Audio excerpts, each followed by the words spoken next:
Programa Arte Urbana.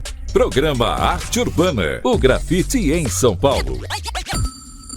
Entre o cinza do concreto e o corre do dia a dia, nasce a arte que ocupa muros, vielas e avenidas.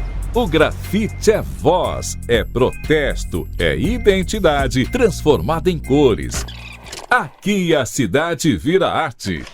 Onda FM. Olá, eu sou Paulo Torres e está no ar o programa Arte Urbana, o grafite em São Paulo na Onda FM. Neste quinto programa, com o tema Arte Urbana e Política, vamos abordar o grafite como ferramenta de protesto e causas sociais. Da periferia do extremo sul de São Paulo para os muros da cidade e do mundo, a nossa entrevistada de hoje é a artista visual Natália, conhecida como Narte. Nascida e criada no Grajaú, ela transforma o grafite em linguagem de pertencimento, memória e resistência, conectando arte urbana, educação e saberes ancestrais. Aqui na Onda FM, com o repórter Kleber Souza. Programa Arte Urbana, o grafite em São Paulo. Onda FM. Bem-vinda, Natália. Muito obrigado pela sua participação no nosso projeto. Eu queria que você contasse um pouco pra gente sobre sua trajetória, que você falasse um pouco como o grafite passou a ser um processo de posicionamento político, né? A arte urbana passou a ser um posicionamento político na sua trajetória como artista da periferia, como grafiteira. Salve, salve, pessoal. Licença para chegar. Gratidão pelo convite, participar do podcast. Eu sou a Narte, sou artista visual, muralista, artesã, arte educadora, mãe. Sou filha de imigrantes nordestinos, né? Nasci e cresci na periferia, né? No extremo sul de São Paulo, no nosso país Grajaú. Um território que, ao mesmo tempo que é atravessado por muitas desigualdades, né? É extremamente rico, potente, né? E semeador de cultura e de organização coletiva. A minha trajetória artística, ela tá profundamente ligada, né, a esse lugar e as experiências de vida que ele carrega, né, que eu carrego enquanto cria desse lugar. A minha produção surge desse encontro, né, da minha vivência pessoal, do território e da consciência social, né, adquirida nesses processos. E quando eu pinto, né, eu tô falando sobre as minhas experiências enquanto mulher, né, sobre maternidade, sobre direitos sociais, sobre espiritualidade e sobre a relação do ser humano com a terra, né. Eu busco questionar imaginários que foram construídos, né, principalmente sobre o feminino. E aí eu tento propor, né, outras formas de olhar para esses corpos, para essas histórias, de uma forma menos romantizada, né, idealizada, e mais próxima do que é real, né. Politicamente, assim, o meu trabalho ele reivindica dignidade, justiça e direitos, mas ele também fala sobre cuidado, fala sobre coletividade, né, fala sobre outras formas de existir, né, e ele está extremamente ligado, né, e comprometido com a valorização de saberes, né, que historicamente foram marginalizados, né, como as cosmologias afro-brasileiras, indígenas, matriarcais, pagãs.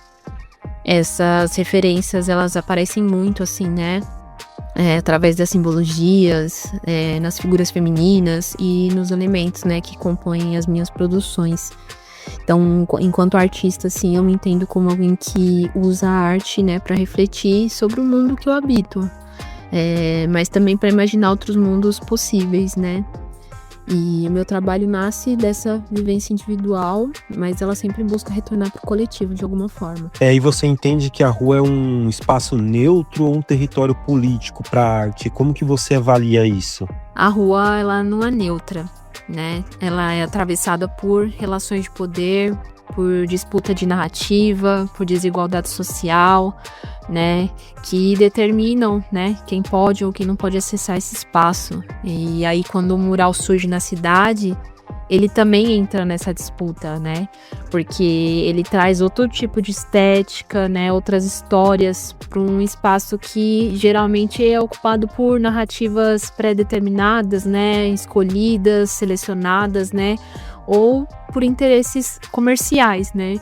E vou dar um exemplo aqui, que é o das mulheres, né, ocupando as ruas. Quando a gente pensa nos índices alarmantes de violência, né, contra as mulheres, isso já faz a gente refletir sobre essa ideia, né, de quem realmente pode acessar o espaço público com liberdade.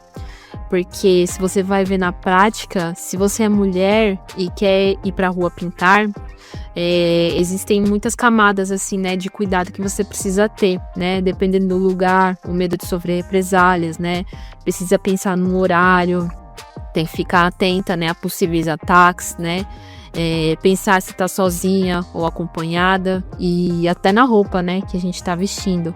Então, a rua não é necessariamente um espaço receptivo, né? Ele é um campo de tensão também, né? Então, é justamente por isso que eu acho que ela não é neutra. E na sua visão, a arte urbana altera relações de poder na paisagem da cidade? Sim, porque a arte urbana ela interfere diretamente no imaginário visual da cidade, né? E quando um artista da periferia, né, quando mulheres, né, pessoas racializadas, elas vão pintar nos grandes centros, né, elas ocupam esses muros, elas ampliam, né, quem pode ser visto, quem pode contar as histórias, né, e quais referências passam a existir, né, nesses espaços públicos, né? E aí isso é uma afronta, né, a quem historicamente predetermina, né, o que pode ou não pode ter visibilidade na cidade, né, ou quem pode pagar por ela, né, como acontece com a publicidade, né.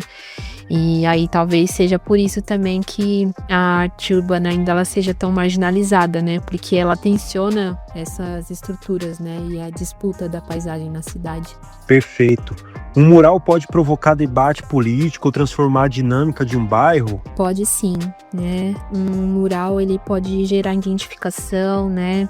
Debate, reflexão, né? Muitas vezes ele se torna um ponto de encontro, né? Um símbolo do bairro ou um convite para pensar sobre temas que atravessam, né, aquela comunidade. E aí eu vou trazer um exemplo aqui mais recente de uma experiência que eu tive no bairro onde eu cresci, né? No Icaraí. Ali tem um dos primeiros muros que eu pintei, né? E esse espaço é o muro de uma casa que foi demolida pela prefeitura. E aí a população, né, começou a fazer descarte de entulho, de lixo, o mato começou a crescer. E aí no ano passado, depois de uns 10 anos que eu pintei pela primeira vez, né, eu renovei esse mural.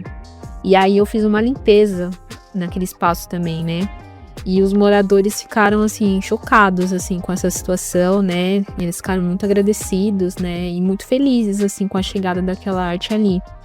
E eles ficaram impressionados, assim, com o fato de eu estar me propondo a fazer ali de livre e espontânea vontade, né? Aquilo. E aí, até hoje, assim, quando eu passo por lá, eu vejo que eles realmente mudaram, né, a forma de cuidar dali, né? Eles estão preservando e mantendo limpo. E eu acho isso o máximo, assim, né? Super interessante, né? E aí isso só evidencia, né, o poder que a arte tem, né, de revitalizar, de transformar e de mudar a relação, né, da população com os espaços onde elas vivem. E Natália, como que a arte urbana interfere, né, na forma como as pessoas ocupam, reivindicam aí seu espaço na cidade? Interfere porque ela ajuda as pessoas a se reconhecerem naquele espaço. Quando alguém se vê representado na paisagem, né, na imagem, aquilo fortalece o sentimento de pertencimento.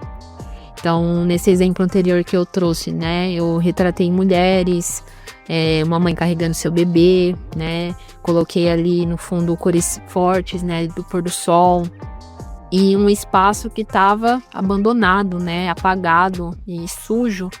Agora é um lugar de passagem que desperta memórias, né? Um lugar visualmente mais agradável e até mais seguro de circular, né?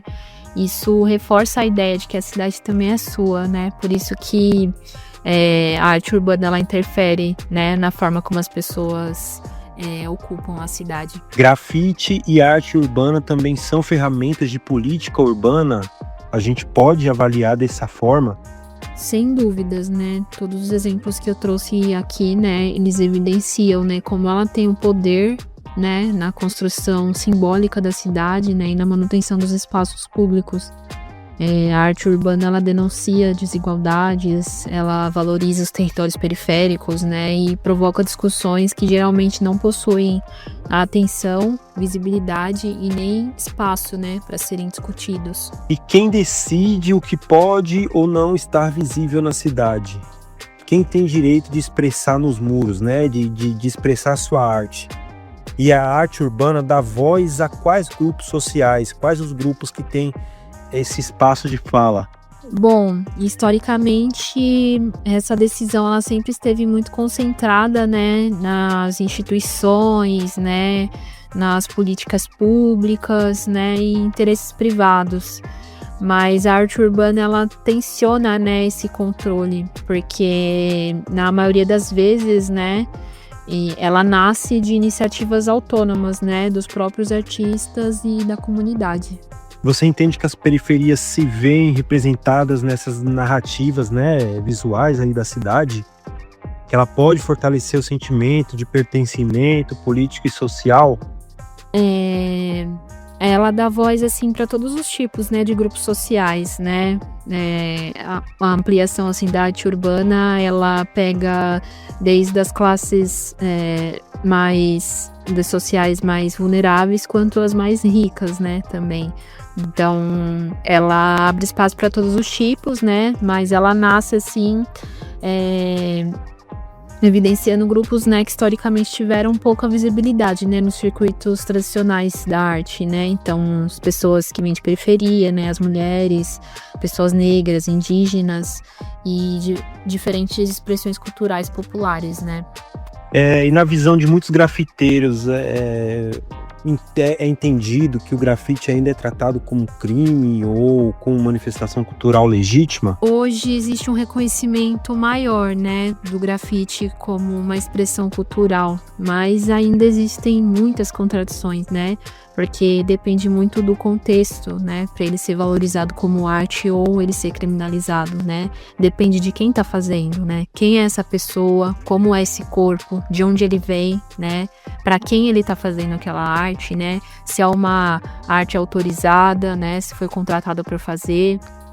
E o que tá fazendo, né? Qual é a estética dessa arte? O que tá sendo representado ali, né? Então, existem muitas brechas aí relacionadas geralmente a questões raciais, né? De classe, de gênero, que determinam se aquilo é uma manifestação cultural legítima ou não. E na sua análise, falta um diálogo entre artistas urbanos e gestores públicos? Em muitos casos, sim, né? Ainda um caminho importante e longo aí pela frente, né? Para se construir políticas, né, culturais que escutem mais, né, nós artistas, né, as nossas demandas, as nossas questões, né, e uma coisa assim muito importante é que essas frentes gestoras, né, tenham vivência, né, conhecimento ou até mesmo um olhar menos discriminativo, né, sobre as artes de rua, sobre territorialidade, né, e a sua importância culturalmente e socialmente falando, né, porque tem muita gente que nunca pisou num bairro de periferia ditando e definindo o que as pessoas de lá precisam, né, e isso é um dos pontos que mais interferem para que se estabeleça esse diálogo, né. As políticas culturais da cidade contemplam a arte urbana? Existem algumas iniciativas e projetos extremamente importantes, né? Muitos deles, assim, conquistados através de muita luta, né? Muita mobilização dos próprios artistas, dos coletivos, né? Seja de forma independente ou através de recursos públicos. São pouquíssimos os editais voltados exclusivamente para essa linguagem e muitos deles, né, estão concentrados nas grandes cidades, né? Principalmente aqui em São Paulo. Geralmente, né, por serem iniciativas municipais. E isso acaba sendo um grande problema, porque apesar de São Paulo concentrar uma parte muito forte da cena, é importante a gente reconhecer aqui e lembrar, né, que a arte urbana, ela tá presente em todo o território brasileiro, né, de norte a sul, tem muito artista foda em todas as regiões do país, né, que precisam, né, de reconhecimento, de valorização, né, e serem contemplados por políticas públicas, né, voltadas para a arte urbana também. Então, o que acontece geralmente, né? Os poucos editais que abrem, eles recebem um número imenso de inscrições, mas infelizmente contemplam um número bem limitado de projetos, né? Por conta dos recursos, né? Que acaba sendo muito pouco comparado com a quantidade de artistas que mandam propostas, né? E então acaba sendo muito artista para pouco incentivo. Por isso é importante, né, ampliar os investimentos que contemplem de forma mais específica e justa a arte urbana, né? Maravilha, Natália. Obrigado pela sua participação. Para a gente finalizar aqui, eu queria que você falasse como que as pessoas podem acompanhar o seu trabalho, né, e suas reflexões sobre arte e política, né? Quem é a Natália, ou onde as pessoas podem encontrá-la. É possível acompanhar meu trabalho pelas redes sociais. No Instagram vocês me encontram no @nartearte, tudo junto. Lá eu compartilho meus processos criativos, né, os meus murais, reflexões sobre arte, sociedade, espiritualidade. E também tô por aí, né, participando de exposições, de festivais e projetos culturais que dialogam com tudo isso que a gente conversou aqui hoje, né? Então, queria agradecer mais uma vez aí pela oportunidade, pelo espaço, pela escuta. E é isso daí, tamo juntos. Programa Arte Urbana, o grafite em São Paulo, Onda FM. Siga as nossas redes sociais. A página no Facebook é Rádio Onda FM 87.5 SP. O Instagram, @OndaFM87. O YouTube, Onda FM 87.5. E o TikTok, @OndaFM87. Continue ligado na Onda FM e até o próximo programa. Programa Arte Urbana, o grafite em São Paulo. Entre o cinza do concreto e o corre do dia a dia, nasce a arte que ocupa muros, vielas e avenidas. O grafite é a voz, é protesto, é identidade transformada em cores. Aqui a cidade vira arte na Onda FM. Programa Arte Urbana, o grafite em São Paulo, Onda FM. Este projeto foi realizado com o apoio da 9ª edição do Programa Municipal de Fomento ao Serviço de Radiodifusão Comunitária para a cidade de São Paulo, Secretaria Municipal da Cultura e Economia Criativa.